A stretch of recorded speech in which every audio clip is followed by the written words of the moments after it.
बघा दुसरा टॉपिक. आता इथं घन नाहीये, इथं काय आहे, इथं वर्ग आहे. 1चा वर्ग अधिक 2चा वर्ग अधिक 3चा वर्ग डॅश डॅश डॅश डॅश पुढे 12च्या वर्गापर्यंत इथं ही शृंखला गेलेली आहे. आता ही घनची ट्रिक वेगळी असते आणि वर्गची ट्रिक वेगळी असते. ओके, थोडं काळजीपूर्वक थोडं गणिताकडे बघायचं, नाही तर गडबडीमध्ये काय होते की आपण वर्गाच्या गणिताला घनची ट्रिक लावून टाकतो. तशी चूक, सिली मिस्टेक्स एक्झाम मध्ये करू नका. वर्गाची ट्रिक काय, याच्यात सुद्धा तोच शेवटचा नंबर काय 12 गुणिला त्याच्या पुढचा नंबर काय येतो 13 गुणिला 1. फक्त याच्यात जास्त हे आहे की पुढचा नंबर 13 घेतला, ते घेतल्यानंतर हा जो शेवटचा अंक आहे त्याची करायची दुप्पट प्लस 1.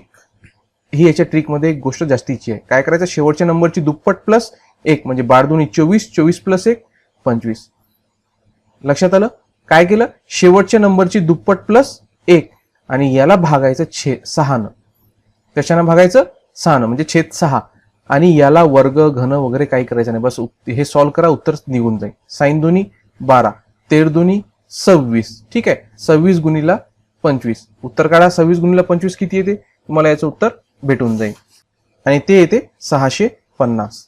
ओके, कारण 25 सकट 150, 150ची 0 हातच्याले 15 आणि 25 दोन्ही 50, 50 आणि 15 65 म्हणजे 650. ऑप्शन नंबर 1 याचं उत्तर येतो. लक्षात राहील. काय ट्रिक आहे, शेवटचा नंबर घ्यायचा 12, त्याच्या पुढचा नंबर घ्यायचा 13 आणि त्याच्या पुढं काय करायची, शेवटच्या नंबरची दुप्पट प्लस 1, शेवटच्या नंबरची दुप्पट प्लस 1 या प्रकारे आणि छेदामध्ये घ्यायचे 6. तुम्ही याचं उत्तर तुम्हाला भेटून जातो. पुढचं गणित पाहू.